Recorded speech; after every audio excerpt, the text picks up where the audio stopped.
तो सबसे पहले हम शुरू करेंगे क्वेश्चन नंबर 1 से। क्वेश्चन नंबर 1 जो है वो कंपलसरी क्वेश्चन होगा, ठीक है।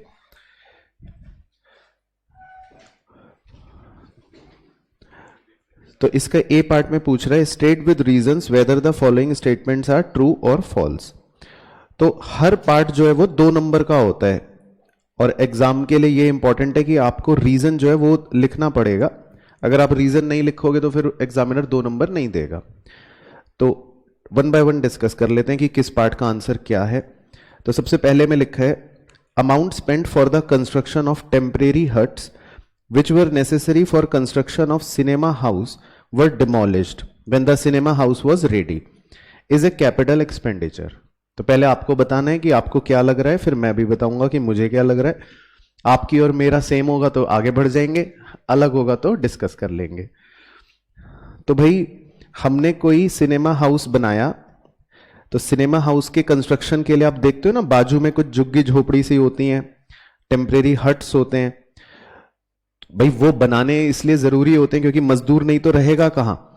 तो आपने इतना बड़ा एक सिनेमा हॉल क्रिएट करा या बनाया, उस सिनेमा हॉल को बनाने के लिए आपको साइड में कुछ छोटी मोटी झुग्गी झोपड़ियां भी बनानी पड़ेंगी मजदूरों के लिए। फिर सिनेमा हॉल बन गया, उसके बाद ये थोड़ी ना कि झुग्गी झोपड़ियां वहीं छोड़ दोगे, उनको फिर तोड़ना भी पड़ेगा, डिमोलिश भी करना पड़ेगा। तो ये जो आपने झुग्गी झोपड़ी बनाई फिर उसको डिमोलिश करा, इसमें जो खर्चा आया, क्या वो खर्चा आप सिनेमा हाउस या सिनेमा हॉल की ही कॉस्ट में जोड़ दोगे, यानी क्या वो कैपिटल एक्सपेंडिचर माना जाएगा? तो आंसर है ट्रू।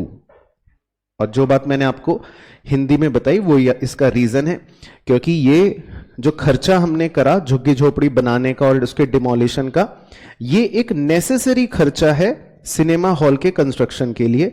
इसीलिए इस नेसेसरी खर्चे को हम सिनेमा हॉल की कॉस्ट के साथ ही ऐड कर देंगे या उसको कैपिटलाइज कर देंगे। तो ये स्टेटमेंट ट्रू हो गया। इसके बाद सेकंड कह रहे हैं finished goods are normally valued at cost और market price whichever is higher. तो सीधा है फॉल्स। आपको AS2 का इसमें रीजन पता है, विच एवर इज लोअर। तो हाँ सीधा आंसर हो जाएगा, तो सिंपल। उसके बाद थर्ड में कह रहे हैं the additional commission to the consignee who agree to bear the loss of bad debts is called overriding commission. False, क्योंकि हमें पता है कि हम उसको ओवरराइडिंग कमीशन नहीं कहते, उसको हम कहते हैं डेल क्रेडरे कमीशन। ठीक है, परफेक्ट। इसके बाद question number 4 the firm will receive surrender value of joint life policy on the death of the partner. सोचो जब कॉन्सेप्ट सिखाया था, जब पार्टनर की डेथ ही हो गई तो उस केस में थोड़ी ना आपको सरेंडर वैल्यू मिलेगा। बिल्कुल सही, उस केस में तो हमको पॉलिसी अमाउंट रिसीव होता है। तो ये स्टेटमेंट भी इसका मतलब उन्होंने फॉल्स दे रखा है। उसके बाद नंबर 5 में लिखा है where a non profit organisation separate trading entity the profit and loss from the trading account shall be transfer to the income and expenditure account at the time of consolidation. तो ये है true. अगर किसी को इसका मतलब नहीं पता तो वो मैं बता देता हूं। अब एक एनपीओ वाला जो है वो कोई सेपरेट ट्रेडिंग एक्टिविटी कर रहा है, मान लो फॉर एग्जांपल, ठीक है। तो मैं ऐसे यहां पे एक डायग्राम बना देता हूं। तो ये उसका मान लेते हैं मेन एनजीओ वाला काम है और इसके अलावा वो कोई दूसरा ट्रेडिंग वाला काम भी कर रहा है। अब जो उसने ट्रेडिंग वाले काम से प्रॉफिट या लॉस कमाया या गवाया, जो भी होगा, वो प्रॉफिट या लॉस अल्टीमेटली, क्योंकि है तो एनपीओ का ही, तो वो प्रॉफिट या लॉस उसके कहां पर ट्रांसफर कर दिया जाएगा? इनकम एंड एक्सपेंडिचर अकाउंट के अंदर ट्रांसफर कर दिया जाएगा, ये कह रहा है। तो ये बात सही है, यानी कि ये बात ट्रू है। Eight the time of consolidation, consolidation का मतलब होता है कि जब हम पूरे बिजनेस को इकट्ठा करते हैं, एकत्रित करते हैं कि भाई हमें तो पूरे एनपीओ से मतलब है कि उसने चाहे 10 तरह की एक्टिविटी करी हो, कुल मिलाकर उसने क्या करा है, तो उसको कंसोलिडेशन बोलते हैं। तो कंसोलिडेशन के टाइम पे हम उसकी सारी एक्टिविटियों के प्रॉफिट या लॉस को मर्ज कर देते हैं। तो ये स्टेटमेंट ट्रू हो गया। हाँ, रीजन में आपको जो मैंने ये बातें हिंदी में बोली, इसी को अपनी सुनहरी अंग्रेजी में लिखना पड़ेगा। उसके बाद है number 6 capital plus long term liabilities, मतलब इसको आप नॉन करंट लाइबिलिटी भी मन की आंखों से देख सकते हो। कह रहा है दोनों को जोड़कर बराबर होगा fixed assets plus current assets plus cash minus current liabilities. तो ये फॉल्स हो गया सिर्फ एक कारण की वजह से, क्योंकि उसने कैश अलग से जोड़ दिया। कैश जबकि करंट एसेट के अंदर ही होता है ऑलरेडी। अगर वो कैश को ना जोड़ता अलग से तो हम ट्रू कह देते, लेकिन उसने कैश को अलग से जोड़ा तो ये फॉल्स हो गया, क्योंकि कैश तो ऑलरेडी करंट एसेट के अंदर ही इंक्लूडेड होता है। चलो, तो 12 नंबर पक्के, 10 नंबर ठीक है, एक गलत हो गया। उसके बाद बी में कह रहा है differentiate between provision and contingent liability. तो इसमें आपको प्रोविजन और कॉन्टिजेंट लाइबिलिटी के डिफरेंस बताने, तो मैं मोटा मोटा बता देता हूं आपको। प्रोविजन तब बनाया जाता है जब कोई अनसर्टेन लाइबिलिटी हमें लग रही है लेकिन उसके होने के चांसेस काफी प्रोबेबल है, लेकिन जब उसके होने के चांसेस खाली रीजनेबली पॉसिबल होते हैं तो फिर हम कॉन्टिजेंट लाइबिलिटी क्रिएट करते हैं। दूसरा पॉइंट, प्रोविजन जो होता है वो रिकॉग्निशन क्राइटेरिया को मीट करता है क्योंकि वो हम अपनी बुक्स में रिकॉर्ड करते हैं, जबकि कॉन्टिजेंट लाइबिलिटी जो होता है वो रिकॉग्निशन क्राइटेरिया मीट नहीं करता क्योंकि उसको हम अपनी बुक्स में रिकॉर्ड नहीं करते हैं। फिर आप एक एग्जांपल भी दे सकते हो प्रोविजन का, जैसे provision for doubtful debt, provision for depreciation, और कॉन्टिजेंट लाइबिलिटी के भी एग्जांपल दे सकते हो, जैसे कोई गारंटी या bills discounted with bank etcetera etcetera. तो इस तरह के 4 पॉइंट आप लिख सकते हो क्योंकि ये क्वेश्चन तो डायरेक्ट हो जाएगा। फिर उसके बाद कह रहा है from the following particulars prepare a BRS of Ayodhya limited as on 31 March. तो फटाफट से प्लस माइनस सॉल्व कर लेते हैं यहां पे। तो उसने हमको दिया है balance as per cash book, तो इसको हम कौन से साइड में लिख लेंगे? प्लस, क्योंकि कुछ नहीं बोलता तो माना जाएगा कि फेवरेबल बैलेंस है। और अब आपको किसके हिसाब से सोचना है? कैश बुक के हिसाब से सोचना है। तो सेकंड में उसने लिखा है कि cheques issued but not presented, तो इसको आप कौन सी साइड में लिखोगे? प्लस। तो हमने कैश बुक कम कर दी तो अब हम उसको बढ़ा देंगे। Bank charges amounted to 900, minus side, क्योंकि पासबुक में से पैसे कम हो गए तो अब हम कैश बुक में से भी पैसे कम कर देंगे। और interest credited by bank amounts to 4500, plus, क्योंकि बैंक के पासबुक में पैसे बढ़ गए तो अब हम कैश बुक में भी बढ़ा लेंगे 4500। तो फिर आप प्लस साइड का टोटल करके 900 रुपए माइनस करोगे, 567,600। तो 4 नंबर ये पक्के, बैलेंस एज पर पासबुक या favourable balance as per passbook. ठीक है, तो 20 नंबर हो गए। चलो, फिर उसके बाद क्वेश्चन नंबर 2 डिस्कस कर लेते हैं फटाफट से। क्वेश्चन नंबर 2 में कह रहा है the following mistakes were located in the books of a concern after it's books were closed. इसका मतलब किताबें बंद होने के बाद जो है गलतियां पकड़ में आई हैं। तो इसका मतलब ही ये हो गया कि अगले साल गलतियां पता चली हैं। तो इसमें आपको एक कॉन्सेप्ट सिखाया था, हाँ, अगले साल। तो इसमें आपको एक कॉन्सेप्ट सिखाया था कि नॉर्मल तरह से जर्नल एंट्री करनी है, लेकिन सिर्फ एक बात का ध्यान रखना है कि जहां पर भी नॉमिनल अकाउंट का उपयोग हो रहा होगा उस पर हम चादर चढ़ाकर पीएनएल एडजस्टमेंट अकाउंट लिख लेंगे। तो अब हम 1 बाय 1 डिस्कस कर लेते हैं। Number 1, sales book was overcast by 5000। तो इसकी वैसे सिंपल एंट्री होती है, सेल्स बुक अगर बढ़ी हुई है तो इसका मतलब आप सेल्स को कम करोगे। तो सेल्स को कम करने के लिए एंट्री हो गई sales account debit to suspense account. लेकिन इसमें सेल्स अकाउंट जो है वो नॉमिनल नेचर का है, तो इस पे चढ़ा दी चादर और इसकी जगह लिख लिया पीएनएल एडजस्टमेंट अकाउंट। तो ये आपका बन गया फर्स्ट का आंसर। ओके, उसके बाद सेकंड, ठीक है, आपको भी करना है जल्दी जल्दी, मेरे से जल्दी आपको बताना है आंसर। सेकंड में लिखा है sale of 25,000 to Ram was wrongly debited to the account of Shyam. तो आपने राम को सेल करी थी तो वैसे तो राम को डेबिट होना चाहिए था, लेकिन आपने गलती से श्याम को डेबिट कर दिया। तो क्या करेंगे अब हम? राम को डेबिट कर देंगे और श्याम को क्रेडिट कर देंगे। अच्छा, ये दोनों ही राम और श्याम जो है ये पर्सनल अकाउंट्स हैं, नॉमिनल तो नहीं है, तो कोई चादर वादर चढ़ाने की इसमें आपको जरूरत नहीं। उसके बाद number 3, general expenses 360 were posted in the general ledger as 630। तो ये मैं समझा देता हूं, कई बार ये पॉइंट बच्चों को नहीं पता ही होता है। तो जनरल एक्सपेंसेस 360 का मतलब है कि भाई ये खर्चे हुए, तो आप खर्चे की क्या एंट्री करते हो वैसे? खर्चा डेबिट टू कैश। तो इसको कैश बुक में तो आपने रिकॉर्ड कर ही दिया होगा डायरेक्टली, क्योंकि कैश ट्रांजैक्शंस तो सीधी सीधी कैश बुक में रिकॉर्ड होती हैं। तो इसको मैं ऐसे ही बना लेता हूं कि आपने कैश बुक में तो लिख लिया होगा बाय एक्सपेंस 360, ठीक है ना। लेकिन जब आप इसको अब पोस्ट कर रहे थे कहां पर? एक्सपेंस अकाउंट में। इसे जनरल लेजर बोलते हैं। जनरल लेजर मतलब भाई दूसरे लेजर। इसको जब आप पोस्ट कर रहे थे राजीव भाई, तो अब आप देखो आपने क्या गलती करी। इसको पोस्ट करते समय आपने 630 पोस्ट कर दिया डेबिट में। तो समझ गए अपनी गलती। तो जहां 360 डेबिट में पोस्ट होना चाहिए था, वहां पे आपने 630 को पोस्ट कर दिया डेबिट में। तो आपने 270 ज्यादा डेबिट मार दिया। तो अब आपको 270 रुपए से खाते को क्रेडिट करना पड़ेगा। तो आपकी एंट्री हो गई सस्पेंस अकाउंट डेबिट 270 रुपए टू एक्सपेंस अकाउंट। वो तो मैंने सिखाया है। तो अब इस पे चादर चढ़ा दोगे क्योंकि एक्सपेंस अकाउंट तो नॉमिनल है। तो आपकी फाइनल एंट्री बन जाएगी suspense account debit to PNL adjustment account 270 रुपए। ठीक है, क्लियर हो गया सबको?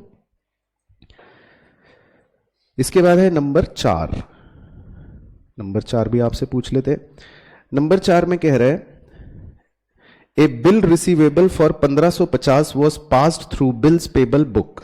The bill was given by Hari. तो पहले आप करो, 2 मिनट आपको, फिर मैं पूछता हूं। चलो जी।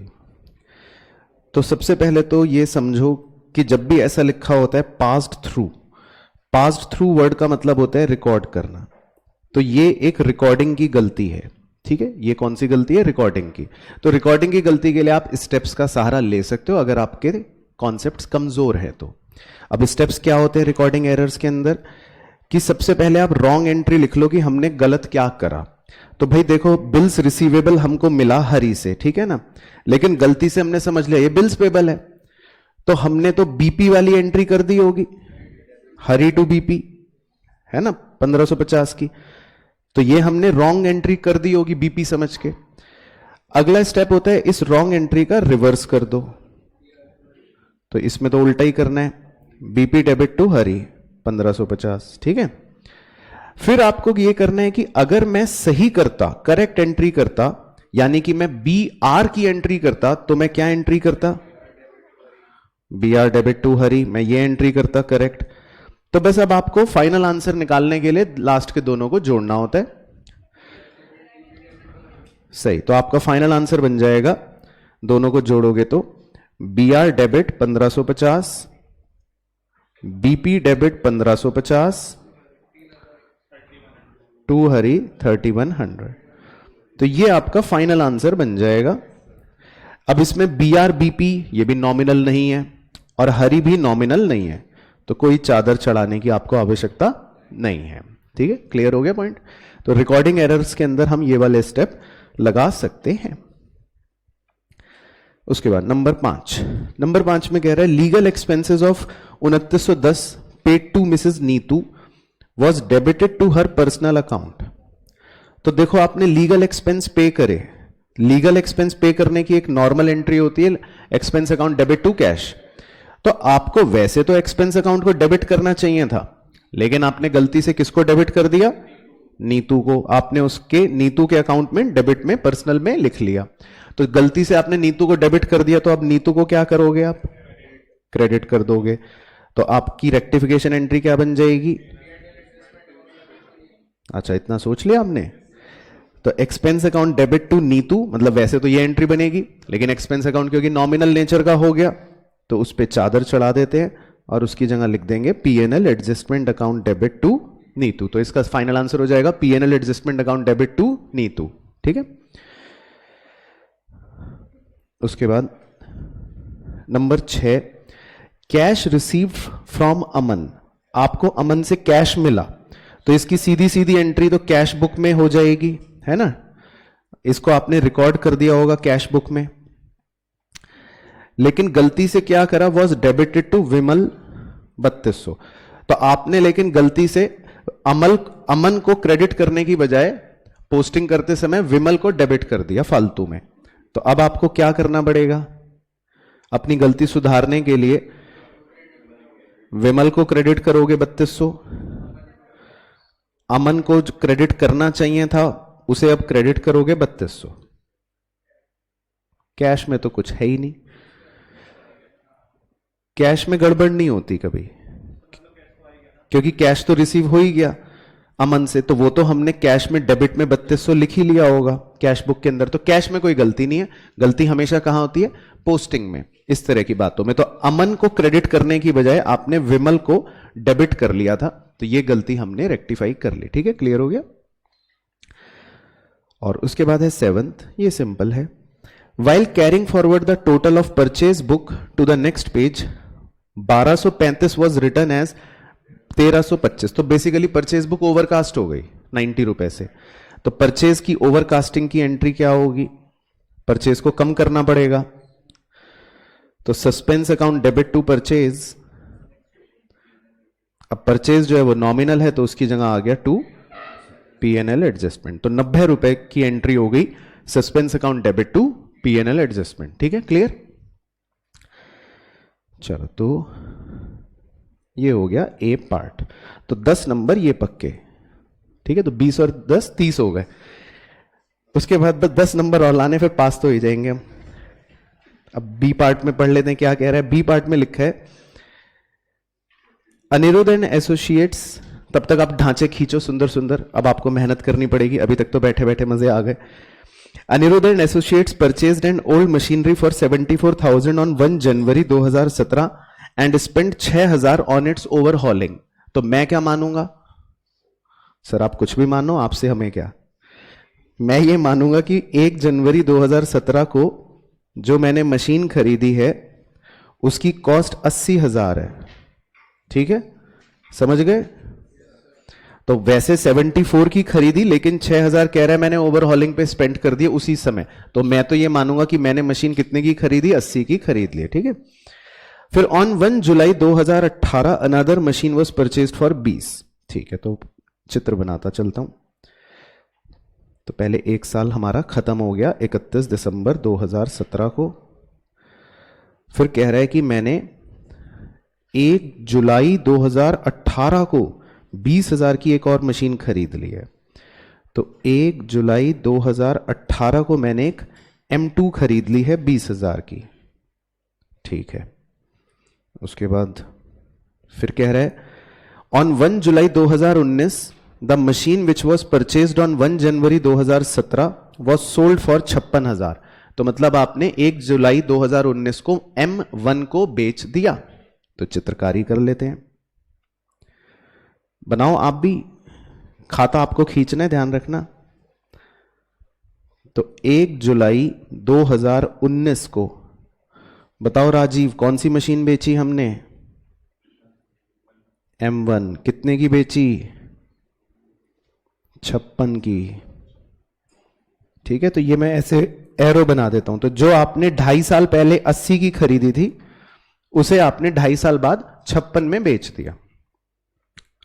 उसके बाद कह रहे एंड सेम डे पर a new machine costing 50,000 was purchased.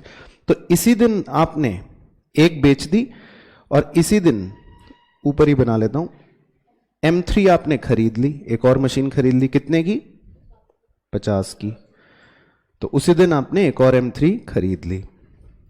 उसके बाद क्या कह रहा है on 1 July 2020 the machine which was purchased on 1 July 2018 was sold for 4,000। बताओ राजीव 1 जुलाई 2020 को कौन सी मशीन बेच दी? 1 जुलाई 2020 को कौन सी मशीन बेच दी? M2 बेच दी। तो ये जो 20 वाली खरीदी थी ना, ये आपने मात्र 4,000 में बेच दी। ठीक है, कहानी क्लियर चल रही है। और फिर क्या कह रहा है? फिर वो कह रहा है depreciation is 10% per annum on straight line method. Thank God, अगर ये WDV होता तो आधे बच्चे छत से कूदते। तो कम से कम ये फायदा है कि 10% एसएलएफ मेथड है, तो चिंता कम हो गई काफी हद तक। The firm change the method and adopted diminishing method with effect from 1 जनवरी 2018। अच्छा, तो चैन नहीं था इन्हें, हमारी खुशी देखी नहीं गई। चलो कोई बात नहीं। तो कह रहे हैं इन्होंने मेथड को बदल के डिमिनिशिंग मेथड कर दिया। कौन सी तारीख से वो हाईलाइट कर लेते हैं, 1 जनवरी 2018 से। And the rate was increase to 15% per annum. ठीक है, और रेट जो है वो जो पहले 10% था एसएलएम के हिसाब से, फिर वो 15% हो गया डब्ल्यूडीवी के हिसाब से। कह रहे बुक्स जो है 31 दिसंबर को हम क्लोज करते हैं। ठीक है, तो कह रहे खाता बनाओ 4 सालों का 1 जनवरी 2017 से। तो मतलब मैं आपको एक बार दिखा देता हूं चित्रकारी। तो ये देखो आप, ये पहला साल है यहां से लेके यहां तक। तो पहले साल तक तो कौन सा मेथड चलता रहा, एसएलएम चलता रहा 10% के हिसाब से। ठीक है, फिर बस जैसे ही 1 जनवरी 2018 का दिन शुरू हुआ है ना, तो लिखा है विद इफेक्ट फ्रॉम 1 जनवरी 2018, उन्होंने फिर क्या लगा दिया, डब्ल्यूडीवी डिमिनिशिंग। तो उसके बाद मतलब मैं ऐसे हरी लाइन बना देता हूं। तो उसके बाद से जो चल रहा है हरा हरा हरा हरा हरा हरा यहां तक चला जाएगा, है ना। 4 साल कंप्लीट हो जाएंगे 31 दिसंबर 2020 को। तो इन 3 वर्षों में उसने कौन सा मेथड लगाया, डब्ल्यूडीवी, है ना, 15%। तो ये हरे हरे के ऊपर मैं लिख लेता हूं, इस साल से डब्ल्यूडीवी लगता चला 15% के हिसाब से। WDV WDV WDV. तो क्वेश्चन मैंने आपके साथ पूरा डिस्कस कर लिया। तो पहले आपको समय मिलेगा अपने हुनर का प्रदर्शन दिखाने का। ये पूरा सवाल देखो स्क्रीन पर आ गया, मुझे क्वेश्चन की जरूरत नहीं है, मतलब डायग्राम में ही सब कुछ आ गया। तो अब आपको खाता बनाना है। ठीक है,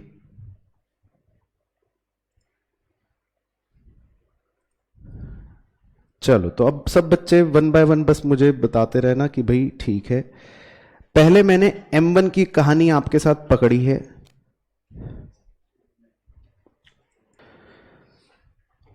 तो M1 हमने 80 की खरीदी थी, वो उसकी कॉस्ट थी। ठीक है, अब M1 जो पहले साल डिप्रीशिएट हुई होगी वो SLM के हिसाब से 10% हुई होगी 8000। तो उसकी अब WDV बच गई 72। ओके, फिर अगले साल मैंने हरे रंग से मार्क करा, इसका मतलब अब अगले साल आप 72,000 का 15% निकालोगे तो वो डिप्रीशिएट हो जाएगी 10,800। तो अब उसकी बुक वैल्यू बची होगी 61,200 2 साल बाद। फिर तीसरे साल 61,200 का आप 15% निकालोगे, लेकिन खाली 6 महीने का, क्योंकि 6 महीने के बाद ही 1 जुलाई को उसके बिकने का दिन आ गया। तो 6 महीने का 15% डिप्रीसिएशन आएगा 4590। तो आज उसकी बुक वैल्यू बच गई 56,610। तो 56,610 की चीज को आपने बेचा है 56 में, तो इसका मतलब आपका नुकसान हुआ होगा 610 का। तो ये पहले M1 की पूरी जिंदगी खत्म हो गई, खरीदने से लेके बेचने तक नफा और नुकसान जो हुआ वो हो गया। तो पहले M1 में सब बच्चे संतुष्ट, ठीक है। अब अगली जिंदगी है M2 की। M2 पहले वर्ष तो थी ही नहीं, तो पहला वर्ष आप देख रहे हो M2 का खाली है, कुछ नहीं, नो टेंशन। दूसरे साल आपने M2 खरीदी थी 1 जुलाई को, जहां पर आप देख रहे हो सितारा लगा हुआ है 20,000 रुपए का। और क्योंकि अब तो अगले सेकंड साल से WDV ही चला आ रहा था, तो 20,000 का 15% आप निकालोगे डेप्रीसिएशन 6 महीने का, तो वो आएगा 1500। तो अब उसकी वैल्यू बच गई 18,500।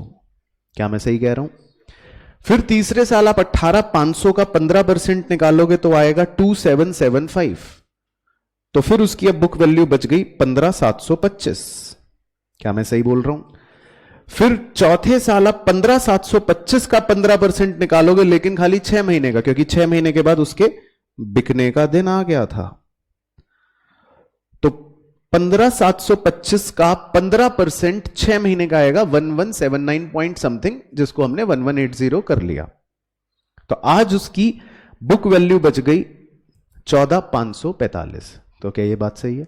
फिर आपने इसको कितने में बेचा? तो इसमें तो भयंकर नुकसान हुआ होगा। तो इसमें आपका नुकसान हुआ होगा 10,545 का। तो ये हो गया पूरा M2 का जीवन। ठीक है, क्लियर हो गया। तो आप अपनी वर्किंग अगर एग्जामिनर को दिखाना भी चाहते हो तो ऐसे भी दिखा सकते हो, इसमें कोई गड़बड़ घोटाला नहीं है। सिंपल वर्किंग है भाई, हम साल दर साल डेप्रिसिएशन निकाल रहे हैं और साल दर साल उसकी बुक वैल्यू बची हुई वो दिखा रहे हैं। ये भी हो गया क्लियर। उसके बाद तीसरी मशीन की जिंदगी भर चलते हैं, वो है M3, सबसे सरल मशीन। M3 पहले वर्ष तो थी नहीं, नो टेंशन। दूसरे वर्ष भी नहीं थी, नो टेंशन। तीसरे वर्ष आपने M3 खरीदी थी 1 जुलाई को, तो 15% निकालोगे आप 50,000 का 6 महीने का, तो वो आएगा 3750। क्लियर हो गया। तो M3 की वैल्यू बच गई 46,250। फिर चौथे साल आप 46,250 का 15% निकालोगे पूरे साल का, तो आ जाएगा 6937 पॉइंट समथिंग, तो उसको राउंड ऑफ करके 6938 ले लिया। बाकी उसको बेचा तो था ही नहीं, तो मैंने इसलिए उसका कुछ लॉस वॉस का चक्कर नहीं करा। तो क्लियर होगी पहले सारी वैल्यूज क्लियर है सब बच्चों को? चलो ठीक है। तो अब खाता देख लेते हैं, मुंशीगिरी देख लेते हैं। मुंशीगिरी आई होप सिंपल होगी फटाफट से। तो ये रहा मशीन अकाउंट। तो सबसे पहले आपने 1 जनवरी को M1 खरीदी, तो इन्होंने अलग अलग दे रखा है। मैंने आपको कहा था आप इकट्ठे भी ले सकते हो। 80,000 की M1 खरीदी। फिर 31 दिसंबर को डेप्रीसिएशन आ गया M1 का 8,000, तो बैलेंस बच गया 72,000। पहला साल क्लोज। फिर दूसरे साल की शुरुआत हुई, तो टू बैलेंस BD M1 72,000। फिर 1 जुलाई को आपने M2 खरीदी 20,000 की, तो टू बैंक 20,000। उसके बाद ईयर के एंड पे 31 दिसंबर को M1 का डेप्रीसिएशन 10,800 और M2 का डेप्रीसिएशन 1,500, तो बाय डेप्रीसिएशन। और उसके बाद दोनों के अपने अपने बैलेंस बच गए। M1 का बैलेंस बच गया 60,400 और M2 का बैलेंस बच गया 18,500। ये बैलेंस निकालने बड़े ही सिंपल हैं, अगर आपको नहीं पता। 61,200 आ रहा है, तो इनका आंसर ठीक कर लेते हैं। थोड़ा सा यहां पे मिस प्रिंटिंग है। तो 61,200 और उसका 18,500, दोनों को आप जोड़ोगे तो 79,700 बाहर ठीक आ जाएगा। ठीक है, तो क्लियर हो गया यहां तक दूसरा साल भी। फिर उसके बाद तीसरा साल शुरू हुआ, तो पहले टू बैलेंस BD M1 और M2 का। फिर उसके बाद आपने M3 भी खरीद ली थी 50,000 की, वो आ गई। फिर आपने 1 जुलाई को M1 बेची थी, तो by bank 56,000 sale value. Loss आपने और मैंने साथ में अभी भी डिस्कस करा था, तो बाय PNL 610 और उसका 6 महीने का डेप्रीसिएशन, वो मैं हाईलाइट कर देता हूं, बाय डेप्रीसिएशन 4590। तो ये भी हमने डिस्कस कर लिया था। तो M1 हमने बेच दी। उसके बाद साल के एंड में सिर्फ आप M2 का और M3 का डेप्रीसिएशन लगा दोगे, जो हमने कैलकुलेट कर ही रखा था 2775 और 3750। और साल के एंड में आपका बैलेंस बच गया M2 का 15,725 और M3 का 46,250। तो ये आ गया आपका बाय बैलेंस CD। ठीक है। फिर उसके बाद चौथे और आखिरी साल टू बैलेंस BD M2 और M3 का।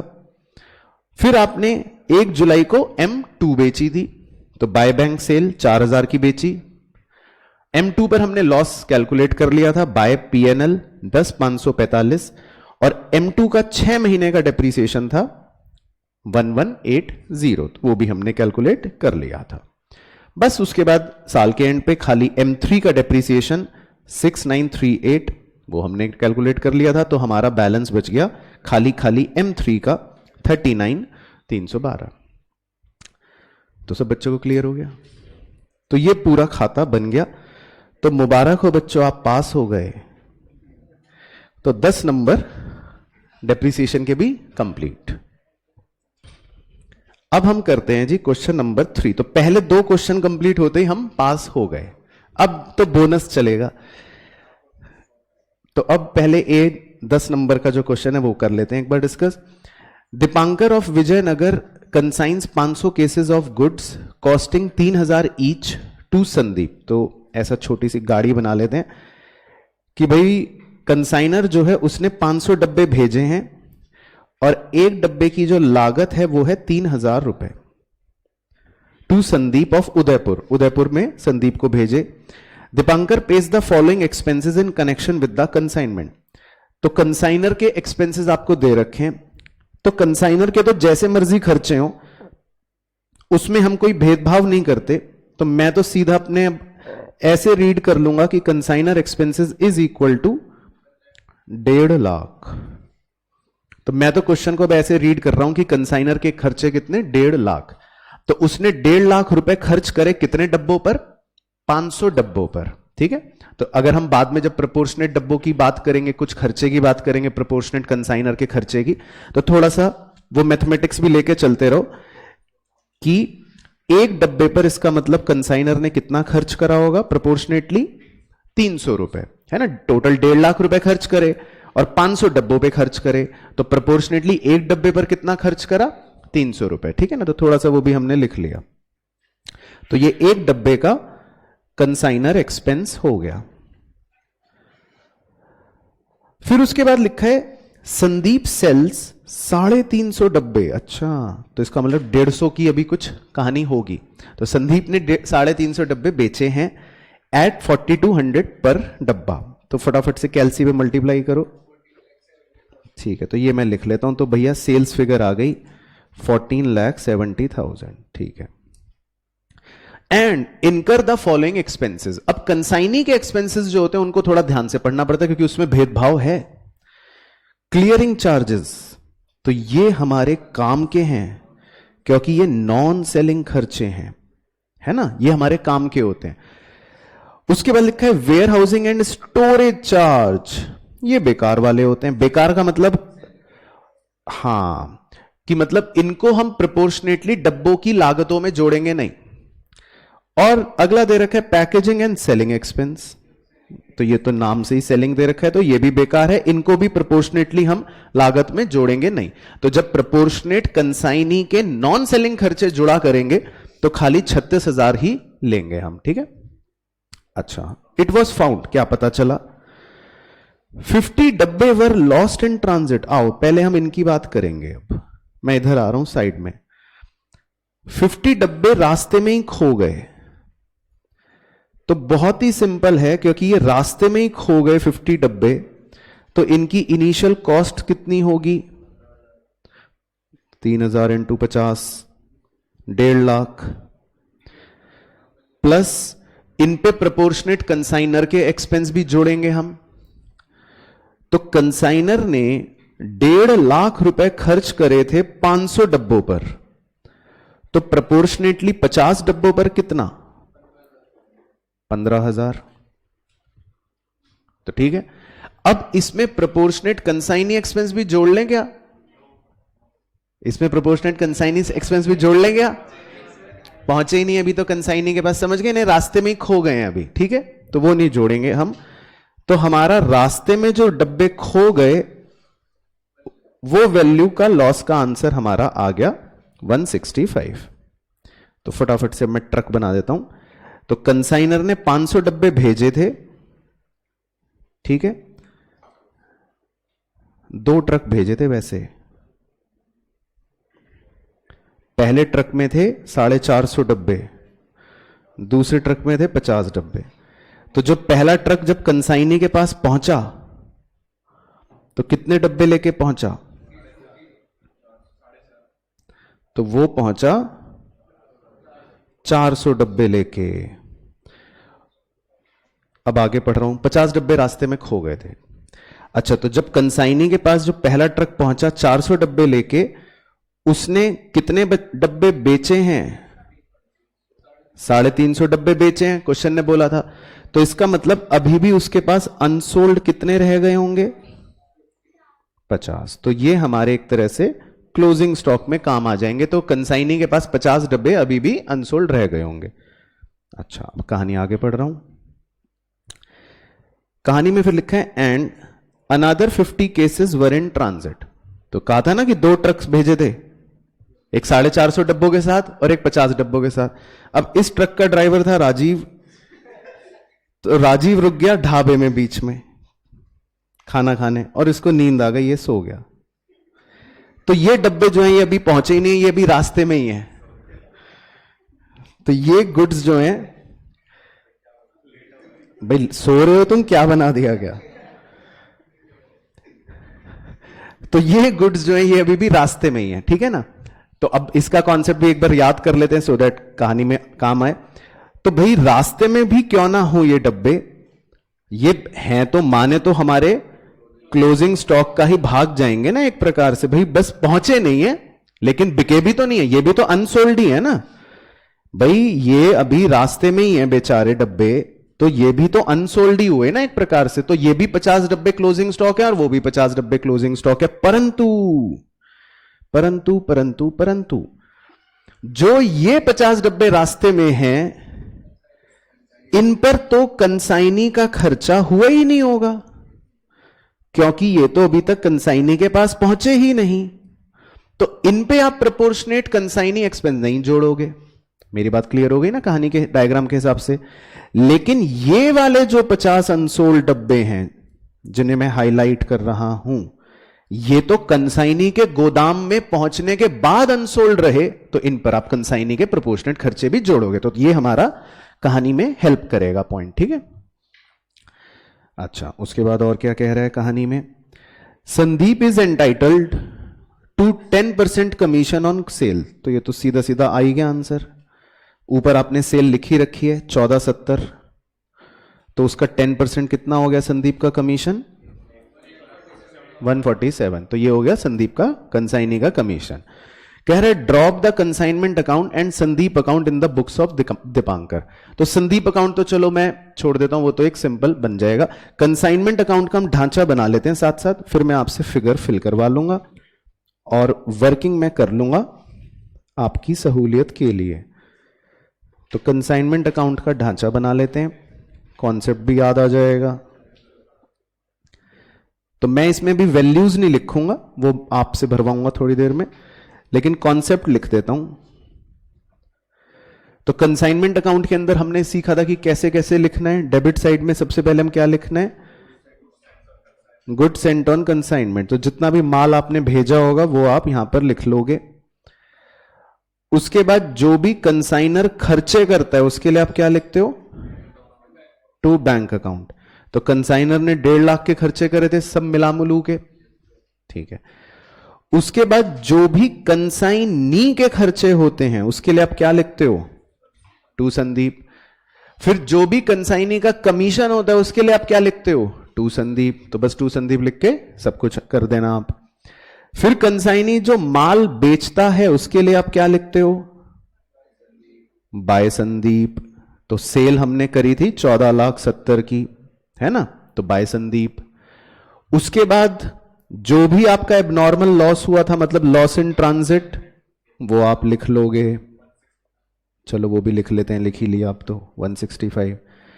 फिर उसके बाद जो भी आपकी इन्वेंट्री बची, मतलब क्लोजिंग स्टॉक बचा, कितने, जो कंसाइनी के गोदाम में बचे वो अलग लिखना, क्योंकि थोड़ी सी उनकी कैलकुलेशन अलग होगी। और जो अभी भी राजीव भाई के पास हैं वो 50 डब्बे अलग लिखना, क्योंकि उनकी वैल्यूएशन अलग होगी। हैं ये दोनों क्लोजिंग स्टॉक ही। क्लियर हो गया पॉइंट, ठीक है। फिर टोटल वोटल करके क्या आंसर आ जाएगा, प्रॉफिट, है ना। तो ये हम निकाल ही लेंगे। तो अब मैं आपको छोड़ सकता हूं। तो आपको बस क्या क्या वैल्यूज भरनी है एक बार। अच्छा, गुड सेंट ऑन कंसाइनमेंट भी डायरेक्ट दे ही रखा है, वो भी भर लेते हैं। कितने का माल भेजा था, 500 डब्बे, 3,000 रुपए ईच, कितना हो गया, 15 लाख, ठीक है। और कंसाइनी के खर्चे और कंसाइनी का कमीशन एक बार जोड़ लें सारा सब कुछ, वो भी लिख सकते हैं हम। 36, 50 और 14, 1 लाख तो ये, और 1,47 का कमीशन। तो 36, 50, 14 और 1,47 कितना हो गया, 36, 50, 14 और 1,47। क्या सब बच्चे क्लियर चल रहे हैं, किसी को कोई परेशानी तो नहीं, ठीक है। तो टू कंसाइनी में सारे उसके एक्सपेंस, सारा उसका कमीशन आ गया। तो बस अब तो बचे ही गए, तो सवाल ही हो गया बातों बातों में। तो अब तो बस इन्वेंट्री की वैल्यू निकालनी है, तो ये तो साथ ही निकाल लेते हैं फिर हम। तो पहले हम जो गोदाम में, कंसाइनी के गोदाम में जो डब्बे हैं उनकी निकाल लेते हैं वैल्यू। आ जाओ, 50 डब्बों की वैल्यू निकालते हैं जो गोदाम में है। तो कैसे निकालते हैं? 50 डब्बे इंटू इनिशियल कॉस्ट 3000, तो 1.5 लाख तो हो गई उनकी लागत, प्लस प्रोपोर्शनेट कंसाइनर एक्सपेंस कितना? 15,000। और इन पर तो प्रोपोर्शनेट कंसाइनी एक्सपेंस भी जोड़ेंगे हम, क्योंकि ये 50 डब्बे तो कंसाइनी के पास तक पहुंच चुके थे। तो उसने कितने डब्बे, कितने रुपए खर्च करे थे कंसाइनी ने? 36,000 रुपए। अरे पहले रुपए पूछ रहा हूं, कितने रुपए खर्च करे थे कंसाइनी ने? देखो हाथ का निशान बना रहा हूं। 36,000 रुपए खर्च करे थे कंसाइनी ने, और उसके पास कितने डब्बे पहुंचे थे? 400। तो इसका मतलब उसने तो 36,000 रुपए 400 डब्बों पर खर्च करे होंगे। तो प्रोपोर्शनेटली 50 डब्बों पर कितने रुपए खर्च हुए? 4,500। ठीक है, तो इन्वेंट्री की वैल्यू आ गई 169,500। तो ये तो वो इन्वेंट्री की वैल्यू आ गई जो कंसाइनी के गोदाम में डब्बे पड़े हुए हैं। और अब राजीव भाई वाले जो 50 डब्बे हैं जो अभी रास्ते में ही हैं, उनकी भी वैल्यू निकाल लेते हैं। तो वो तो मुझे लग रहा है सिंपल ही है। 1.5 लाख रुपए तो लागत, 1.65 ही आएगा सेम ही, क्योंकि जो रास्ते में खो गए थे वो भी 50 डब्बे ही थे। तो 1.65 का माल लेके राजीव भाई ढाबे पर सो रहे हैं। तो क्लियर हो गए? तो ये दोनों वैल्यूज और लिख लेते हैं, और 10 नंबर और पक्के। वाह, 169 और 165। तो क्रेडिट साइड का टोटल आ गया 19,69,500। तो प्रॉफिट आप निकाल लो क्या आएगा, माइनस माइनस करके 15 और 1.5, 16.5, 16.5 और 2, 18.5, 18.5 और ये 72, 72,500। ठीक है, तो 72,500 आ जाएगा। वो आप चेक भी कर सकते हो, मेन है कि कॉन्सेप्ट समझ में आना चाहिए। ठीक है, क्लियर हो गया? सिंपल। अब कंसाइनी अकाउंट तो बना ही लोगे, संदीप अकाउंट की तो फॉर्मेलिटी करने की जरूरत नहीं, वो तो संदीप की पोस्टिंग करनी है, वो हो ही जाएगा। चलो, तो 10 नंबर ये पक्के तो कितने हो गए? 50। हाफ सेंचुरी तो हो गई। अब 5 नंबर ये भी कर लेते हैं पक्के पहले। तो इसमें क्या कह रहा है बी में? आओ पढ़ें। इसमें लिखा है on 31 December 2020 goods sold at a sale price of 18,000 were lying with customer Mansi to whom these goods were sold on sale or return basis were recorded as actual sale। तो आपने साहब 18,000 रुपए के गुड्स सेल वैल्यू पर मानसी को भेजे थे, जो अभी भी उसके पास अप्रूवल के लिए पेंडिंग पड़े, और आपने उसको एक्चुअल सेल की तरह रिकॉर्ड कर रखा है। Since no consent has been received from Mansi, लेकिन अभी तक मानसी से कोई कंसेंट नहीं आया, you are required to pass adjustment entries presuming goods were sent on approval at profit of cost plus 20%। तो कह रहा है कि मान लो आप कॉस्ट पर 20% जोड़कर भेजते हो, तो ये 18,000 आपने इसका मतलब लागत में 20% जोड़कर भेजा होगा, तो इसका मतलब इसकी कॉस्ट कितनी आ गई? 15,000। फिर वो कह रहा है present market price is 10% less than cost price, तो इसका मतलब मार्केट प्राइस होगी 13,500, 10% और कम हो गई। तो अब एडजस्टमेंट एंट्री तो मुझे लगता है आपको याद ही होगी। नंबर 1 एंट्री, सीए कहेगा पहले कि सेल्स जो तुमने मान रखी है उसको उल्टा करो, तो आपको 18,000 रुपए से अपनी सेल की एंट्री को उल्टा करना पड़ेगा। तो सेल की एंट्री उल्टा करने का मतलब क्या हो गई? Sale account debit to trade receivable. खैर यहां पे नाम दे रखा है तो मानसी लिख लेते हैं। तो पहले सेल की एंट्री को उल्टा करना था, सीए ने डांट लगाई जब, और फिर सीए ने कहा कि इस सामान को आप क्या मानोगे? अपना क्लोजिंग स्टॉक। तो उसका नाम आपको सिखाई रखा है, डिजाइनर नाम, इन्वेंट्रीज विद कस्टमर के नाम से दिखा सकते हो डेबिट टू ट्रेडिंग अकाउंट, और इसकी वैल्यूएशन होती है कॉस्ट और market price whichever is lower.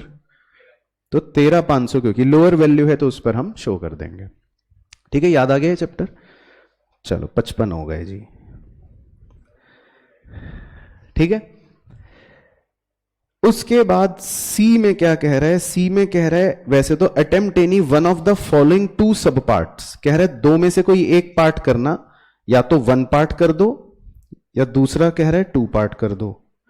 तो one part basically average due date का, two part basically account current का। तो अब अकाउंट करंट मुझे तो नहीं लगता कि कोई भी बच्चा करने वाला है ना। सबको ड्यू डेट में ज्यादा मजा और आसान लगता है, तो ड्यू डेट कर लेते हैं, जल्दी से आपसे करवा लेते हैं, तो 5 नंबर और पक्के हो जाएंगे। अमर एक्सेप्टेड द फॉलोइंग बिल्स। बस एग्जाम में चीतापना करने से पहले ये ध्यान रखना कि ये बिल्स हैं, ठीक है ना। तो जब ड्यू डेट्स लिखोगे तो भाई 3 दिन का ग्रेस लगा देना, कहीं जोश में होश नहीं खो जाए। तो ऑन 8 मार्च 16,000 का बिल है 4 महीने का, ऑन 16 मार्च 20,000 का बिल है 3 महीने का, ऑन 7 अप्रैल 24,000 का बिल है 5 महीने का, और ऑन 17 मई 20,000 का बिल है 3 महीने का। तो आप मुझे ड्यू डेट बताओ, मैं ताकि सीधा ड्यू डेट ही लिखूं। पहले बिल की 11 जुलाई, दूसरे बिल की 19 जून, ओके, तीसरे बिल की 10 सितंबर, और चौथे बिल की 20 अगस्त। 30 अगस्त, 20 अगस्त, तो 20 ही तो लिखा मैंने भी। अच्छा, अब इसमें बेस डेट कौन सी माननी है? वैसे तो कुछ भी अपनी बर्थ डेट भी मान लो, आंसर सेम आएगा, लेकिन वैसे हम सिंप्लिसिटी के लिए कौन सी मानते हैं? सबसे जल्दी वाली। तो कौन सी मान ले? 19 जून, है ना। तो ये वाली हमने बेस डेट ले ली। अब उसके बाद बेस डेट आने के बाद भाई बताओ, समय बता दो बस। अब बेस डेट से नंबर ऑफ डेज बताते चलो। 19 जून वाले का मैं बताऊंगा भाई 0, पहले का है 22 दिन, ओके। उसके बाद 10 सितंबर तक काउंट कर लेते हैं भाई, 19 के 11, फिर 31 जुलाई, अगस्त 31, और ठीक है 83, और फिर 20 अगस्त तक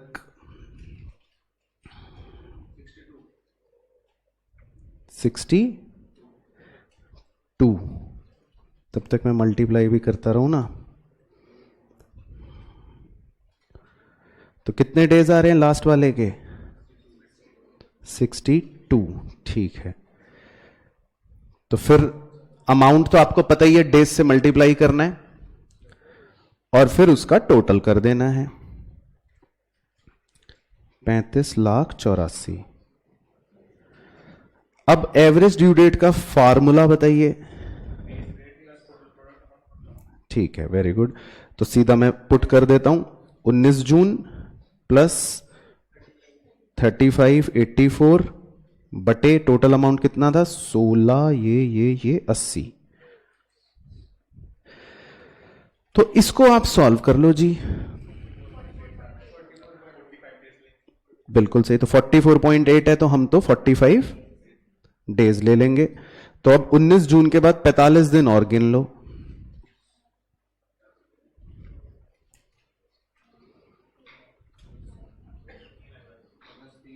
तीन अगस्त।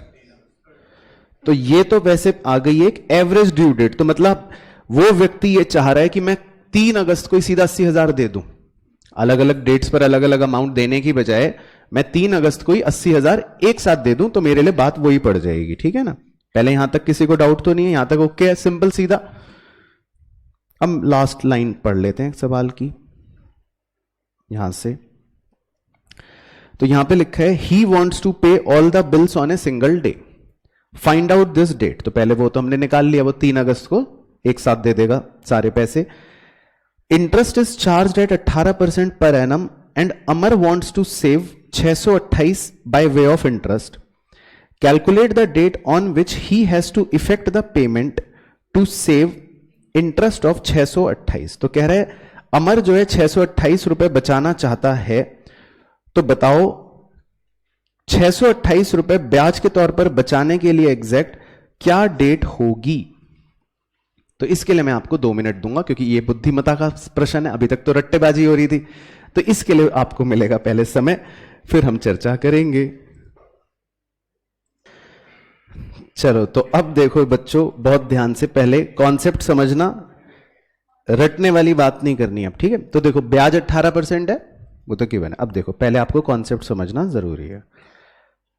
अब कोई व्यक्ति ये कह रहा है कि मैं अलग अलग दिनों पर अलग अलग अमाउंट्स दूंगा, इससे बेटर है कि मेरे कोई एक ही ऐसी डेट बता दो जिस दिन मैं इकट्ठे 80,000 रुपए दे दूं। तो पहले तो काम हमने क्या करा कि हमने अलग अलग डेटों की एक डेट बना दी। मैंने कहा कि भाई देखो तुम अलग अलग डेट्स पर आओगे, इससे बेटर है कि तुम 3 अगस्त को आके हमें इकट्ठे 80,000 रुपए दे देना, बात एक ही होगी, है ना। हमने अलग अलग डेटों को पहले क्या कर दिया, एक में कन्वर्ट कर लिया। ये तो यहां तक तुम पहुंच गए, है ना। अब वो ये कह रहा है कि हम अपने ब्याज में 628 रुपए बचाना चाहते हैं ना।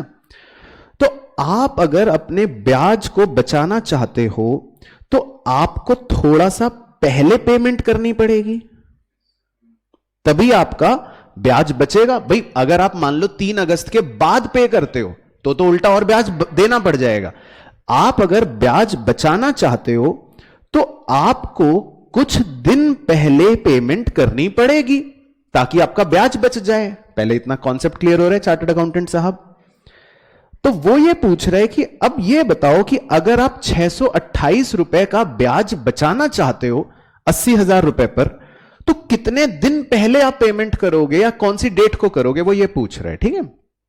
तो मैं ऐसा करता हूं, मैं पहले तो ये मान लेता हूं कि मान लो मुझे इतने पीरियड का इंटरेस्ट 628 फॉर एग्जांपल दे रखा है, ठीक है।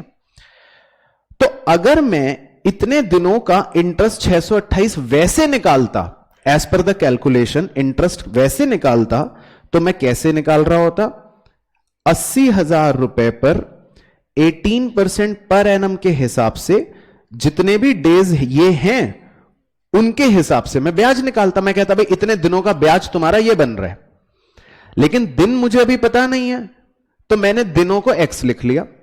लेकिन मुझे यह पता है कि इतने दिनों का ब्याज जो है वो 628 है ना। लॉजिकल है मैथमेटिक्स। तो अब मैं पहले यह निकाल रहा हूं कि ये भाई कितने दिनों का ब्याज 628 बनता है, हम ये निकाल रहे हैं, है ना। ठीक है, तो x की वैल्यू आ रही है 15.9, लेकिन इसीलिए हम इसको 16 ले लेंगे। तो इसका मतलब मुझे ये पता चल गया कि वो जो येलो हाइलाइटेड एरिया है वो कितने दिन है, 16 दिन। तो आपको 16 दिन पहले पैसे देने पड़ेंगे। कॉन्सेप्ट समझ आ रहा है भाई। आप चार्टर्ड अकाउंटेंट हो ना, इसलिए आपको सोचना है, आप बचत करवाना चाहते हो ब्याज में, तो कितने दिन पहले पैसे दोगे, 16 दिन पहले, क्योंकि 628 रुपए 16 दिन का ब्याज है। मान लो वो ब्याज की फिगर बदल देता, वो कहता आपको 800 रुपए ब्याज बचवाना है, तो थोड़ा और पहले हो जाता। वो कहता 1500 रुपए का ब्याज बचवाओ, थोड़ा और पहले हो जाता। समझ आ रहा है कॉन्सेप्ट। तो 3 अगस्त में से 16 दिन पहले आ जाओ। अब 18 जुलाई, ठीक है। तो 16 दिन पहले अगर हम आएंगे तो ये लाल हाथ वाले निशान वाले दिन आंसर आ गया 18 जुलाई। तो सेकंड पार्ट का आंसर जो है वो ये है, जो ज्यादा इंपॉर्टेंट है एज अ चार्टर्ड अकाउंटेंट, है ना। ऐसे ही करना भी, और कोई तरीका भी है भी नहीं, तो करना भी ऐसे ही और आना भी ऐसे ही चाहिए। तो इसका सेकंड पार्ट का जो सही आंसर है वो हो गया 18 जुलाई, ठीक है ना। तो ये इसमें करना था। चलो, तो ये हो गए 5 नंबर अब पक्के। और करो, एवरेज ड्यू डेट का कैसे कूद रहे थे कि एवरेज ड्यू डेट करेंगे सर, है ना। तो खैर अब आ भी जाएगा तो आप कर लोगे, कोई दिक्कत नहीं। बाकी अकाउंट करंट आप घर में करके देख लेना एज होमवर्क। तो 5 नंबर चलो ये पक्के। तो कितने हो गए, 60 हो गए ना पूरे। चलो question number 4। Moscow and Daniel are partners of a firm MD and company from 1 April. Initially, both of them contributed 1,00,000 रुपए कैपिटल, तो शुरुआत में तो दोनों ने ₹1,00,000 की कैपिटल लगाई है, ठीक है। They did not contribute any capital thereafter, तो बहुत ध्यान से पढ़ना पूरा question. They maintain accounts of the firm on mercantile basis, मतलब वही accrual basis. They were sharing profits and losses in the ratio 5:4। After the accounts for the year ended 31 March 2021 were finalize, the partner decided to share the profits and losses equally with effect from 1 April 2017। तो मतलब partners ने ये decide कर लिया कि भाई हम ये मानेंगे कि अब तो हमारा प्रॉफिट शेयरिंग वैसे तो 5-4 चल रहा था पिछले 4 सालों से, लेकिन 1 अप्रैल 2017 से हम अब मानना चाहते हैं कि वो इक्वल था।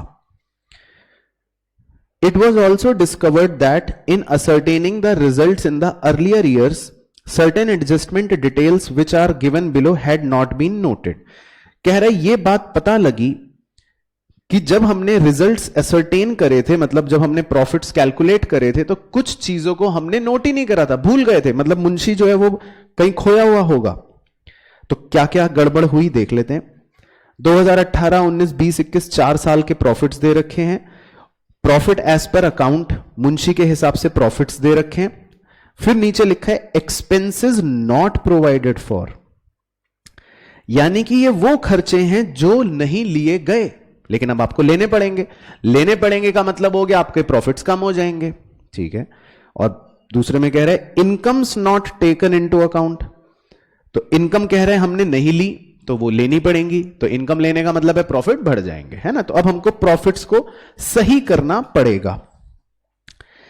अच्छा, उसके बाद कह रहे हैं the partners decided to admit Spinney as partner. चलो आगे का ना बाद में पढ़ते हैं, यहां से तो पार्टनर्स का एक एडमिशन ऑफ शुरू हो गया। अब पहले ऊपर तक का डिस्कशन कर लें कंप्लीट, ठीक है। तो पहले लिखो मेरे साथ या पहले आप ही सॉल्व करो।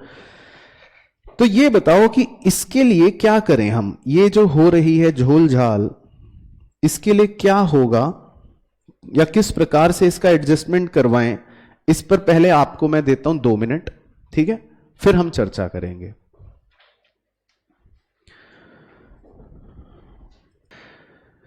तो भाई 2 तरीके हैं, या तो आप उनसे पहले गलत प्रॉफिट्स जो दे रखे हैं वो वापस ले लो, फिर उसके बाद सही प्रॉफिट निकाल के उनको सही वाले दे दो, है ना। तो थोड़ा सा लेंदी है, बट इससे बेहतर या सिंपल तरीका क्या है भाई, देखो अगर आप ये खर्चे देखो 15 और 10 25, 25 और 18 43, 43 और 12 55, कुल मिलाकर हमने 55,000 के खर्चे नहीं लिख रखे, तो 55,000 से मैं कह सकता हूं मेरे प्रॉफिट कम होने चाहिए। और 9 और 7.5 16.5, 16.5 और 6 22.5, 22.5 और 10.5 33, तो ये मैं कह सकता हूं कुल मिलाकर आपने 33,000 की इनकम नहीं लिख रखी, तो इससे प्रॉफिट बढ़ने चाहिए। और मैं इसको भी अगर नेट कर दूं तो इसका मतलब 22,000 प्रॉफिट जो है कम हो जाएंगे। क्लियर। अब कौन है दोनों पार्टनर, मॉस्को और डैनियल। तो अगर मुझे सही करना हो, अब अपनी इन गलतियों को सुधारना हो, तो इसका मतलब 22,000 से प्रॉफिट कम होने का मतलब है कि उन दोनों पार्टनर्स का शेयर कम हो जाएगा, या एक तरह से लॉस कह सकता हूं, इस 22,000 को लॉस का नाम दे देता हूं। तो मॉस्को और डैनियल जो हैं उनसे मैं एक तरह से 11,000 रुपए ले लूंगा, क्योंकि उनका रेशो 1 अप्रैल 2017 से तो इक्वल माना जा रहा है, तो जो भी अब चीजें होंगी वो इक्वल रेशियो में होंगी। तो मैं ये कह सकता हूं कि मैं 22,000 का लॉस मॉस्को और डैनियल से 11,000 ले लूंगा। ये अभी तक की बात हो जाएगी, ठीक है ना। क्लियर हो गया पॉइंट, ठीक है। तो इसके लिए वैसे हमें पीएनएल एडजस्टमेंट अकाउंट एक बना लेना चाहिए। मैं पहले सवाल दिखा देता हूं, और वो ये कह भी रहा होता है, क्योंकि जो भी हम अपने प्रॉफिटों की गलती सुधारते हैं वो पीएनएल एडजस्टमेंट अकाउंट में सुधारते हैं। तो मैंने बात आपको अभी बोली वही मैं खाते में ऐसे बना के दिखा देता हूं, बस आप ये खाता चाहे नोट कर लेना। भाई मैंने कितनी इनकम नहीं लिखी थी, 33,000 की, वो लिख दी। मैंने कितना खर्चा नहीं लिखा था, वो लिख दिया। तो मेरा क्या लॉस आ गया, 22 का। वो लॉस किन दोनों को मिल जाएगा, मॉस्को और डैनियल, 11,11। बन गया। तो पहली रिक्वायरमेंट सवाल की complete.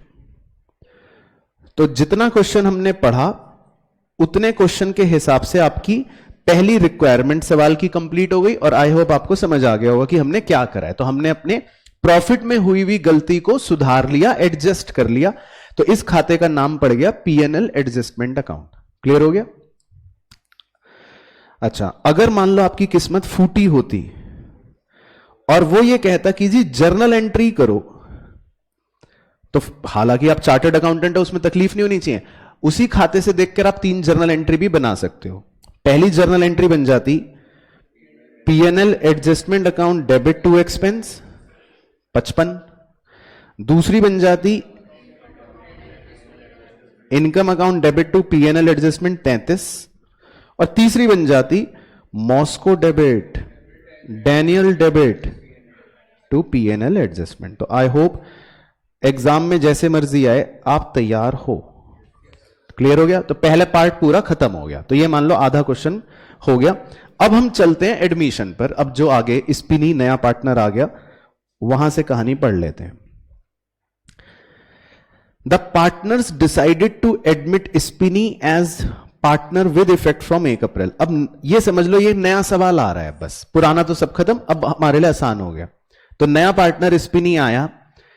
It was decided that Spinney would be allotted 20% share in the firm. तो इसका मतलब 1/5, and he must bring 20% of the combined capital of Moscow and Daniel.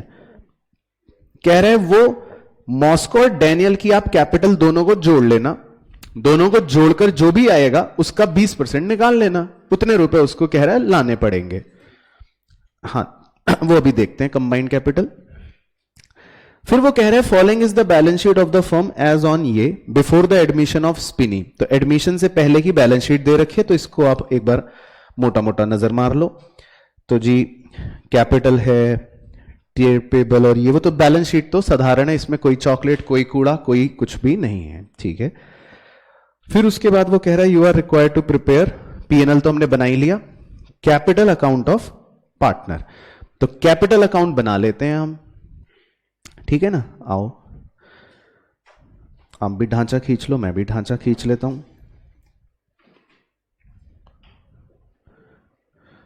तो कॉलुमिनर फॉर्म में ही बना लेते हैं।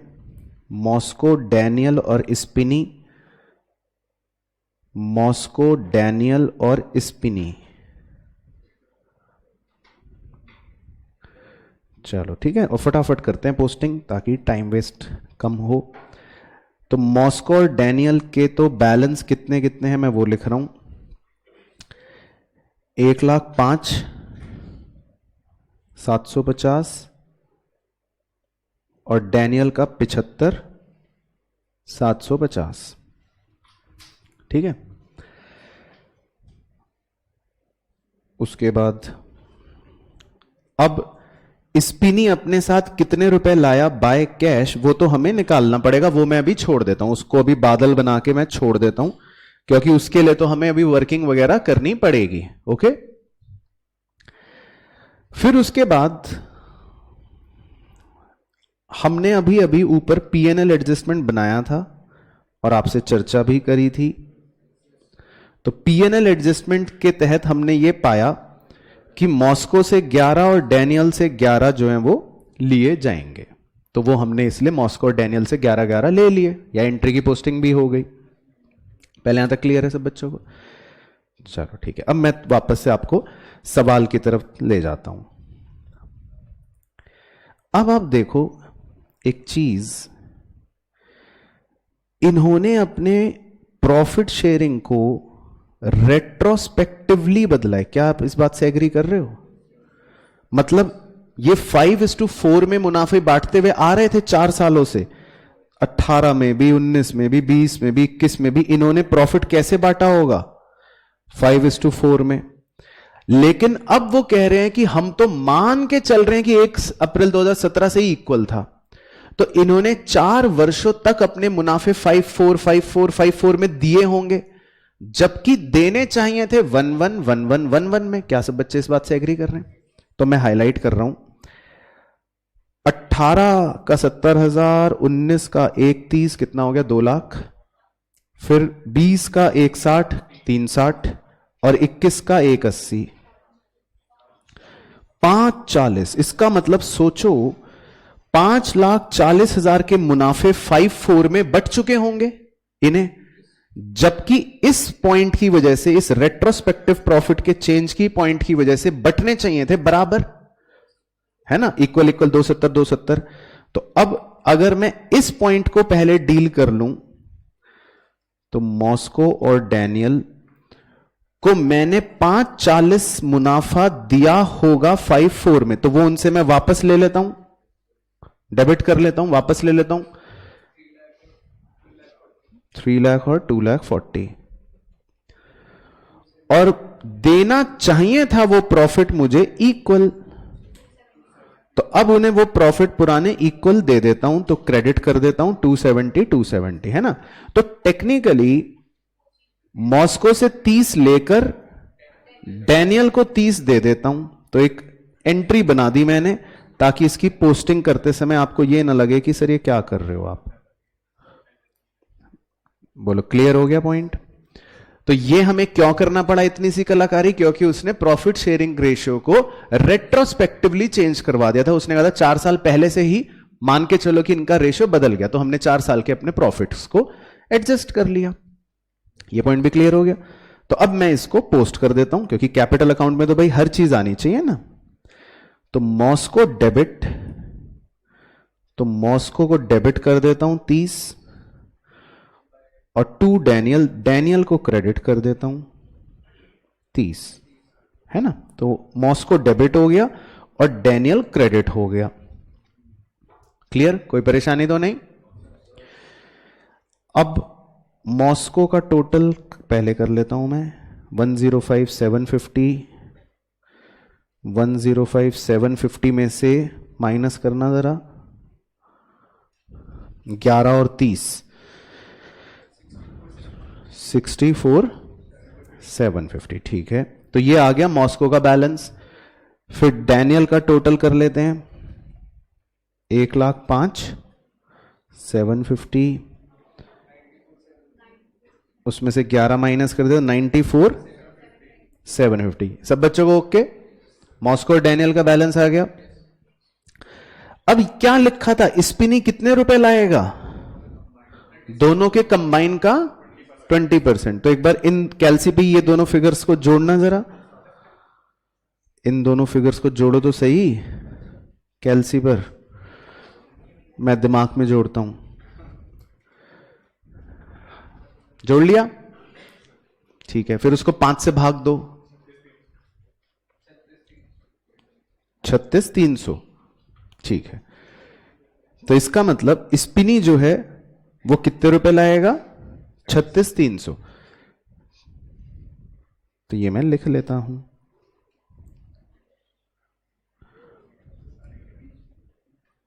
छत्तीस तीन सौ, 36,300,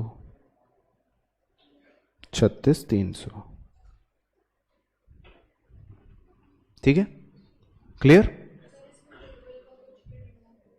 गुडविल के बारे में कुछ बोला नहीं था वैसे तो, बाकी चेक कर लेते हैं, वो चेक कर लेते हैं। तो गुडविल के बारे में वैसे जब कुछ बिल्कुल भी नहीं बोला तो हमें कुछ करने की आवश्यकता नहीं है, वैसे तो मिलना चाहिए था, हाँ, लेकिन अब नहीं बोला तो हम क्या करें, तो हम कुछ नहीं कर सकते। कितना आ रहा है, तो मतलब मैं चेक करूं फिर कैलसी पे।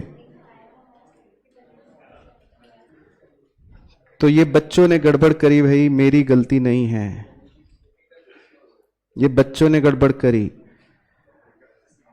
भाई। इसकी एम और डी की दोनों की कैपिटल कंबाइन करके आ रहा था 159,500, उसका 20% करो ना कैलकुलेट, कितना आ रहा है 31,900। तो चेंज कर लेना फिगर, तो बादल के अंदर 31,900 आएगा। तो स्पिनी जो है वो कितना कैश लाया, 31,900। बट प्रोसेस तो समझ आ गया ना आपको, वो तो आपकी अपनी बेवकूफी की वजह से फिगर चेंज हुई, मेरी गलती तो नहीं थी। प्रोसेस क्लियर है ना? तो उन दोनों को जोड़कर 20% निकालने तो 31,900 आ जाएगा। ठीक है, क्लोज कर दें कैपिटल अकाउंट। अच्छा, फिर उसने क्वेश्चन में लास्ट पार्ट कहा था कि बैलेंस शीट भी बना दो, वो मैं आपके साथ ऐसे डिस्कस कर लेता हूं यहीं पर। भाई मॉस्को की कैपिटल अब कितनी निकाली थी आपने अभी अभी? 64,750। डैनियल की 94,750। और स्पिनी कितनी लाया? 31,900। ठीक है, तो लाइबिलिटी ये बन जाएंगी, और तो कुछ है नहीं। प्लांट वही, कैश में 31,900 और जोड़ लो, तो इस 5 को 36,900 बना लेते हैं, क्योंकि वो 31,900 लाया ना स्पिनी, तो कैश को और जोड़ लेते हैं। बाकी बैंक में तो वही, कुछ चेंज नहीं करा हमने, स्टॉक भी वही, टीआर भी शायद वही होगा बस।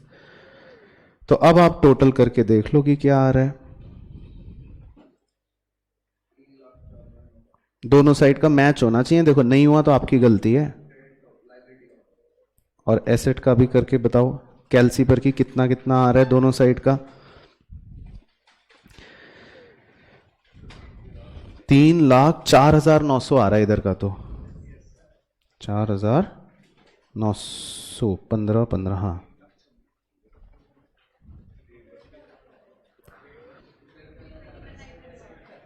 और उधर का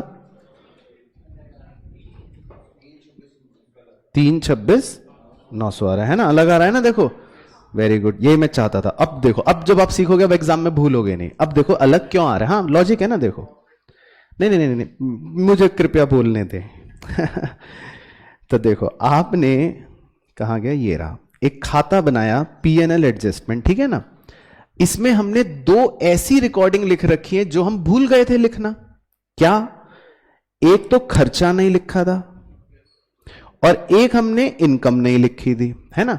तो अगर मैं खर्चे वाले को खाली पकड़ूं पहले, तो खर्चे के आपने एक एस्पेक्ट को तो रिकॉर्ड कर लिया कि जी पीएनएल में डेबिट, तो आपने डेबिट एस्पेक्ट तो रिकॉर्ड कर लिया, लेकिन इसका क्रेडिट एस्पेक्ट तो भी किताबों में आया ही नहीं, वो तो गायब चल रहा है। तो क्रेडिट एस्पेक्ट खर्चे का क्या होता है? आउटस्टैंडिंग खर्चा, लायबिलिटी। तो 55 जो है इस खर्चे का क्या माना जाएगा? आपने पे ही नहीं करे भाई, जब लिखे ही नहीं तो पे क्या करे होंगे। तो खर्चे का डेबिट एस्पेक्ट तो रिकॉर्ड हो चुका था, क्रेडिट एस्पेक्ट मिसिंग था, इसीलिए देखो बैलेंस शीट टैली नहीं हो रही थी। क्लियर है पॉइंट? अब ऐसी दूसरा देखो, इनकम को पकड़ लो। इनकम का आपने क्रेडिट एस्पेक्ट तो रिकॉर्ड कर लिया कि हा पीएनएल में क्रेडिट, लेकिन इसका डेबिट एस्पेक्ट गायब है, वो तो किताबों में रिकॉर्ड ही नहीं करा हमने। तो इनकम का डेबिट एस्पेक्ट क्या होता है? Accrued income. वाह सर, आज ही चार्टर्ड अकाउंटेंट बन गए हम तो। अब जोड़ो जरा दोनों साइड का। चलो, तो बना दिया ना, देखो चार्टर्ड अकाउंटेंट आपको। अब दोनों साइड का देखो मैच कर गया, तो इसका मतलब क्या? डुअल एस्पेक्ट जब हम फॉलो नहीं करते कभी भी, तो ये झोल हो जाते हैं। तो अब क्लियर रहेगा, पूरा क्वेश्चन अच्छे से समझ में भी आ गया। तो ये था आपका इंपॉर्टेंट क्वेश्चन, और कितने नंबर का? 20 नंबर का। ओ, अब तो बस जीवन सफल, तो 80 नंबर जो है कंप्लीट हो गए। अब करते हैं question number 5। The following information of messrs missionary club are related to the year ended 31 March 2021। चलो, तो अब बड़े ध्यान से करते हैं ये वाला क्वेश्चन भी, 10 नंबर और पक्के करते हैं, छोटा सा क्वेश्चन है। चलो आओ, बातें नहीं। तो सबसे पहले नंबर 1 पॉइंट में क्या दिया है? Stock of sports material. तो ये आपका एक तरह से एसेट है स्टॉक का, स्पोर्ट्स मटेरियल का। Amount due for sports material, ये उन्हीं स्पोर्ट्स मटेरियल वालों के क्रेडिटर्स हैं, मतलब लाइबिलिटीज हैं। सब्सक्रिप्शन ड्यू, यानी कि सब्सक्रिप्शन आउटस्टैंडिंग है, तो ये हमारे लिए एसेट है। सब्सक्रिप्शन रिसीव्ड इन एडवांस, ये हमारे लिए लाइबिलिटी के opening closing balance simple they रखे हैं। फिर कह रहे हैं subscription received during the year, तो ये उसने हमें सब्सक्रिप्शन का रिसीव्ड अमाउंट दे रखा है। तो मेरे तो मुंह में पानी आ रहा है, मैं सब्सक्रिप्शन अकाउंट बना लूं, रुका नहीं जा रहा क्योंकि उसने 5 चीजें दे दी हैं। तो सब्सक्रिप्शन अकाउंट बना रहा हूं मैं फटाफट से। तो पहले आउटस्टैंडिंग सब्सक्रिप्शन के ओपनिंग बैलेंस को एसेट की तरह और आउटस्टैंडिंग सब्सक्रिप्शन के क्लोजिंग बैलेंस को एसेट की तरह ऐसे लिख लूं। फिर एडवांस सब्सक्रिप्शन के ओपनिंग बैलेंस को और एडवांस सब्सक्रिप्शन के क्लोजिंग बैलेंस को ऐसे लिख लूं, लायबिलिटी के ओपनिंग क्लोजिंग की तरह। ठीक है। और जो सब्सक्रिप्शन हमें रिसीव हुआ 11,25,000, उसको by receipt and payment account डाल के ऐसे लिख लो। ठीक है, बस आप कर दो मेरे लिए अब काम। 11,52,000 पूरा एग्जैक्ट आ गया। तो ये हमारी सब्सक्रिप्शन इनकम का आंसर आ गया। ठीक है, तो सबको क्लियर है? तो सिंपल। तो सब्सक्रिप्शन इनकम आ गई 11,52,000। तो पहले उसने कहा था ए पॉइंट में ascertain the amount of subscription, तो ये तो चलो हमने निकाल लिया। उसके बाद अब आगे की इंफॉर्मेशन पढ़ रहा हूं। Payment for sports material during the year, हमने स्पोर्ट्स मटेरियल के लिए पेमेंट करी होगी। तो ये हमारे स्पोर्ट्स मटेरियल वाले क्रेडिटर्स होते हैं ना, इनको आप पे भी करते हो पैसा, तो वो हमने 6,75,000 इनको पे कर दिया। तो अब मेरे तो मुंह में फिर पानी आ रहा है। तो स्पोर्ट्स मटेरियल के लिए क्या करें?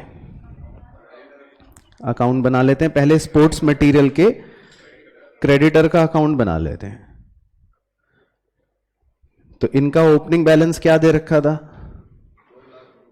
2,02,500।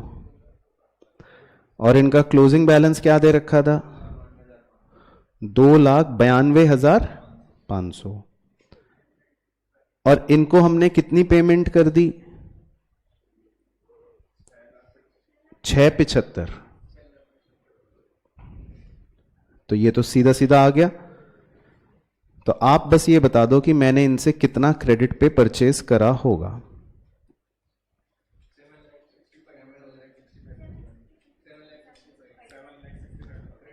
7,65,000 एग्जैक्ट है। ठीक है, तो ये हमारा स्पोर्ट्स मटेरियल आ गया जो हमने उधार पे खरीदा है। क्लियर? फिर दूसरा बना लेते हैं स्पोर्ट्स मटेरियल अकाउंट या स्टॉक अकाउंट स्पोर्ट्स मटेरियल का। तो ओपनिंग स्टॉक कितना दे रखा है?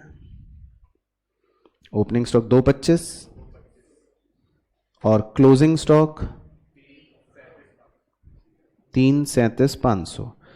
और अभी अभी हमने 7,65 निकाल ही लिया कि हमने उधार पे खरीदा है। तो टू क्रेडिटर अकाउंट। बस अब खाते का टोटल करके ये निकाल लो कितना कंज्यूम हो गया।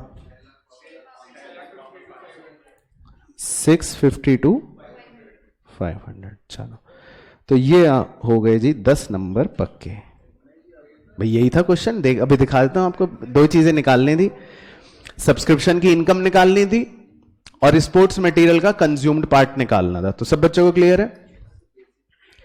बेसिक नहीं है ये, तो फ्री के आशीर्वाद है भगवान का। अच्छा, फिर इसके बाद बी पार्ट पढ़ लो, वो हम ओरली डिस्कस कर लेंगे। बी में उसने बोल रखा है also show these items how would they appear in the balance sheet on 31 March 2021। तो आप 31 मार्च 2021 की बैलेंस शीट में कैसे प्रेजेंट करोगे? तो मैंने आपको वैसे शुरू में बता दिया था। स्टॉक जो है ये एसेट साइड पे, अमाउंट ड्यू लायबिलिटी साइड पे, सब्सक्रिप्शन ड्यू एसेट साइड पे, एडवांस लायबिलिटी साइड पे। तो वो पहले भी डिस्कस कर लिया था, बाकी आप दोबारा से बैलेंस शीट में ये दिखा दोगे। चलो, तो 10 नंबर पक्के कितने हो गए? 90। उसके बाद ये और कर लेते हैं डिस्कस। आइए जी, ये आपसे करवाने वाला क्वेश्चन अच्छा लग रहा है। Following particulars are extracted from the books of mister Vaid for the year ended 31 March. तो उसने हमको दे रखा है एक ट्रायल बैलेंस जिसमें डेबिट बैलेंसेस हैं, जिसमें क्रेडिट बैलेंसेस हैं। अदर इंफॉर्मेशन पढ़ लेते हैं, पहले मैं उसकी चर्चा कर लेता हूं। Number 1 closing stock. Closing stock की एडजस्टमेंट सबको पता है, कहां कहां लिखनी है? ट्रेडिंग अकाउंट के क्रेडिट साइड में और बैलेंस शीट के एसेट साइड पे। ठीक है, उसके बाद नंबर 2 में कह रहा है goods withdrawn bye mister Vaid for own consumption. तो इस 4000 को दो जगह कैसे डील करोगे? परचेज में से माइनस, और क्योंकि ये ड्राइंग है तो कैपिटल में से माइनस। ओके, ठीक है। फिर नंबर 2 में कह रहे हैं 3 में salary of 200 and tax of 400 hours are outstanding. तो इन दोनों खर्चों को, आउटस्टैंडिंग वालों को कहां दो जगह डील करोगे? सैलरी और टैक्स यानी रिस्पेक्टिव एक्सपेंस में ऐड कर दोगे और बैलेंस शीट में लायबिलिटी साइड पे शो कर दोगे।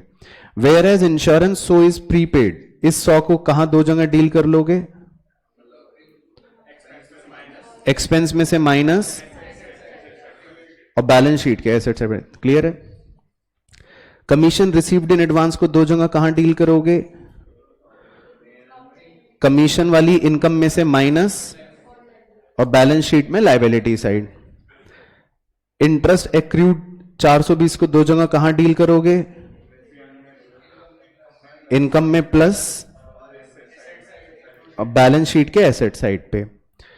Interest on overdraft unpaid outstanding, तो ये आउटस्टैंडिंग ही होता है, तो अब तो कर ही लोगे same. 6 provision for bad debts is to be kept at 2000, ये कर लेते हैं एक बार सॉल्व। ये हमें एक तरह से क्लोजिंग पीडीडी दे रखा है, तो एक बार हम ओरिजिनल ट्रायल बैलेंस देख लेते हैं ताकि मैं पीडीडी को कवर करने वाली सारी बातों की चर्चा आपके साथ कर सकूं।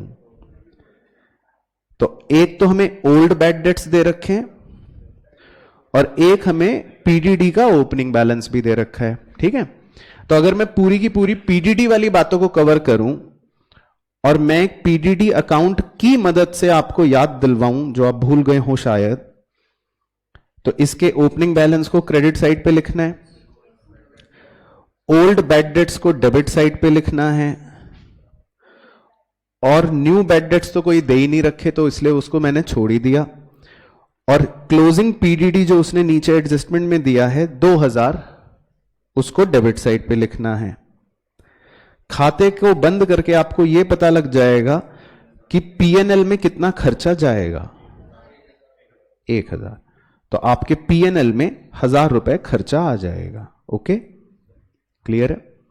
और इसका दूसरा प्रभाव क्या पड़ेगा कि जब आप बैलेंस शीट के अंदर डेटर्स की वैल्यू लिखोगे 10,000, तो उसमें से क्लोजिंग पीडीडी के 2000 माइनस कर दोगे, तो आपके डेटर्स की वैल्यू बैलेंस शीट के अंदर 8,000 रुपए आ रही होगी। ओके, क्लियर है सब बच्चों को? उसके बाद लास्ट एडजस्टमेंट तो आप तब से कर रहे हो जब आप गली में कंचे खेलते थे। डेप्रीसिएशन ऑन फर्नीचर, इसको दो जगह कहां रिकॉर्ड करना है? पीएनएल के डेबिट साइड में और फर्नीचर में से माइनस करना है। ठीक है, तो मैं ये मान के चल रहा हूं कि ये आप सब बच्चे कर लोगे। ठीक है, सारे एडजस्टमेंट तो हमने डील कर ही लिए, बाकी आइटम में कोई मुझे नहीं लगता ऐसा कोई मुश्किल हो।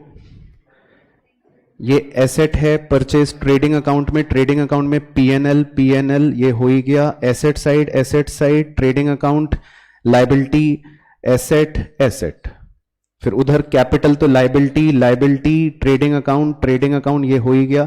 लायबिलिटी पीएनएल का क्रेडिट और लायबिलिटी, तो सारे आइटम भी सिंपल है, तो कक्षा 11वीं के बच्चे से करवाया जा सकता है। तो ये हो गए आपके कितने नंबर पक्के, मतलब 10 और 100 नंबर पूरे हो गए। 100 नंबर तो पक्के। बाकी छठा ऑप्शनल देख लेते हैं एक बार कि बाय चांस हमारा, भाई एग्जामिनर को तो हम चैलेंज करके आएंगे कि भाई तुमने ऊपर लिखा है कि डू एनी 4, हम तो लिख कर आएंगे कि हमने चेक एनी 4, कि हमने तो 5 कर लिए, तुम कोई भी चेक कर लो, मेरे तो सारे 6 के 6 सही हैं, जो ठीक है वो 4 चेक कर लो। तो एक बार छठा पढ़ लेते हैं ताकि क्वेश्चन की वैरायटी कवर हो जाए। हेमंत अप्लाइज फॉर 2000 शेयर्स, चलो आओ बच्चों। तो हेमंत ने 2000 शेयर्स के लिए अप्लाई करा of ₹10 each at a premium of ₹2.5 per share. He was allotted 1000 shares. ठीक है, तो इसका मतलब है pro rata allotment. After having paid ₹3 per share on application, he did not pay allotment money of ₹4.5 per share including premium on his subsequent failure to pay the first call of ₹2 per share his shares were forfeited. तो एक बार मैं कहानी draw कर देता हूं so that थोड़ी clarity होती चले। तो 10 रुपए का शेयर है और जिसमें 2.5 रुपए का प्रीमियम है, ठीक है। तो मुझे आप बताते रहो, एप्लीकेशन के कितने रुपए थे? 3 रुपी। अलॉटमेंट के कितने रुपए थे? 4.5 इंक्लूडिंग प्रीमियम। तो उसने कुछ अंग्रेजी ऐसी दे रखी थी कि उसने एप्लीकेशन के पैसे तो दे दिए लेकिन अलॉटमेंट के पैसे नहीं दिए, और जब उसने फर्स्ट कॉल के पैसे भी नहीं दिए तो उसके शेयर्स फिर फोरफीट हो गए। तो एक बार फर्स्ट कॉल कितने की थी ये भी बताओ। ही डिड नॉट पे ये and was subsequent failure to pay first call of 2 रुपए। तो क्या आप फाइनल कॉल बता सकते हो?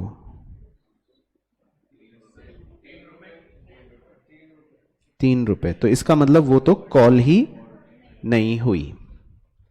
अच्छा, लेकिन ये बदमाश कोई ऐसा वैसा बदमाश नहीं है। प्रोराटा अलॉटमेंट का बदमाश है जिसने 2000 शेयर्स के लिए अप्लाई करा था पर उसको अलॉट खाली 1000 ही हुए। तो मैं इसकी वर्किंग कर देता हूं, फिर आप मुझे बताना कि आप भी सहमत हो या नहीं हो। उसने जो एप्लीकेशन मनी हमें दिया वो दिया 2000 इंटू 3, 6000। लेकिन जो उसको देना चाहिए था वो देना चाहिए था 1000 इंटू 3, 3000। तो हम ये कह सकते हैं कि उसने एप्लीकेशन के टाइम पर ही हमें 3000 रुपए एक्स्ट्रा दे दिए हैं। क्या मैं सही कह रहा हूं? ठीक है, तो हम कहेंगे चलो कोई बात नहीं। फिर हम उससे अलॉटमेंट के टाइम पर कितने रुपए मांगेंगे? 4500 रुपए मांगेंगे। लेकिन मैं उसको अलग अलग मानूंगा कि फेस वैल्यू के 2000 और प्रीमियम के 2500 मैं ये मानूंगा। क्लियर है पॉइंट? फिर वो कहेगा मेरे तो ऑलरेडी 3000 आपके पास एक्स्ट्रा हैं, उन्हें एडजस्ट कर लो। तो हमारे कंपनीज एक्ट का नियम यह है कि एक्सेस 3000 जब एडजस्ट होता है तो पहले फेस वैल्यू को एडजस्ट करता है और फिर बचे हुए पैसे ही प्रीमियम को एडजस्ट करते हैं। तो इस बात को अगर रीड करें कायदे से तो इसका मतलब यह हो गया कि उसने फेस वैल्यू तो नॉट पेड मानी जाएगी कि 0 है, उसने एक तरह से फेस वैल्यू तो दे दी, लेकिन इसका मतलब उसने 1500 प्रीमियम नहीं दिया। अगर हम इस बात को लॉजिकली रीड करें तो इसका मतलब उसने 1500 रुपए हमें प्रीमियम के नहीं दिए। सब बच्चे एग्री कर रहे हैं इस बात से? चलो ठीक है। और बाकी फर्स्ट कॉल पे तो उसने सीधे सीधे 2 रुपए नहीं दिए, तो मैं नीचे ही लिख लेता हूं उसने 2000 रुपए नहीं दिए। ठीक है, क्लियर हो गया? तो अब मैं इसके शेयर्स फॉर फीचर की एंट्री यहां बक्से में लिख रहा हूं, अगर किसी को तकलीफ होगी तो मुझे बता देना। Share capital account debit 1000 share into face value called up है 7 रुपए, 322, तो ये आ गया 7000। Security premium reserve account debit में लिखते हैं जितना प्रीमियम हमें रिसीव नहीं हुआ, तो वो हम लिखेंगे 1500 सितारा। ठीक है, क्लियर है? 2 शेयर फॉर फीचर अकाउंट, इसमें हम लिखते हैं वो पैसा जो हमें उससे रिसीव हो गया प्रीमियम इग्नोर करके। तो ये चाहे आप छोड़ दो, नहीं तो बड़ा सिंपल ऊपर ही लिखा है एप्लीकेशन मनी रिसीव 6000, तो हमें पता है हमें उस आदमी से 6000 रुपए मिल चुके हैं। कॉल सिनेरियर तो 12th के बच्चे खोलते हैं। 2 शेयर अलॉटमेंट के 1500 नहीं मिले और 2 शेयर फर्स्ट कॉल के 2000 नहीं मिले, तो ये हमने उसके शेयरों को फोरफीट कर लिया। क्लियर है सब बच्चों को? किसी को तकलीफ तो नहीं है?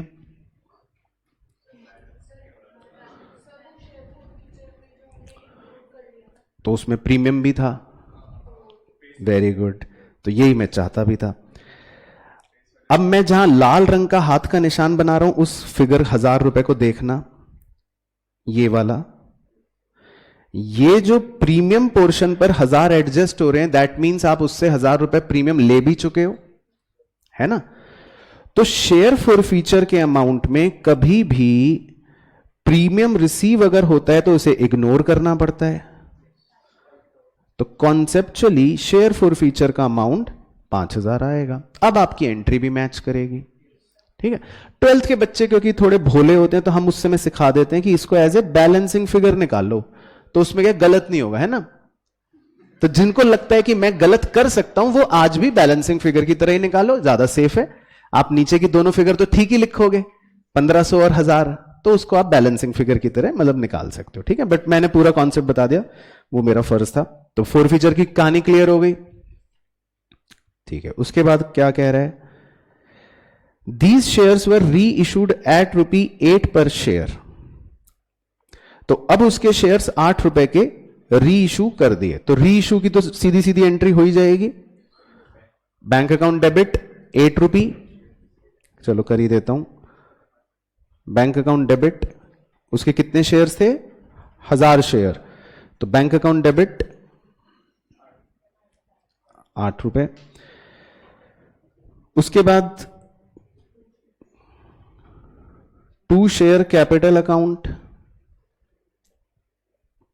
तो कितने रुपए है,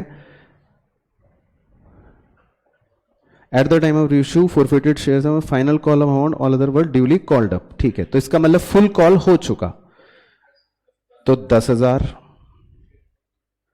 तो इसका मतलब 8 रुपए का रीइशू करने का मतलब हो गया आपने 2 रुपए का डिस्काउंट दिया होगा। तो 2 शेयर फॉरफीचर अकाउंट डेबिट में 2000। तो ये तो रीइशू की एंट्री आई होप सबको याद आई गई होगी।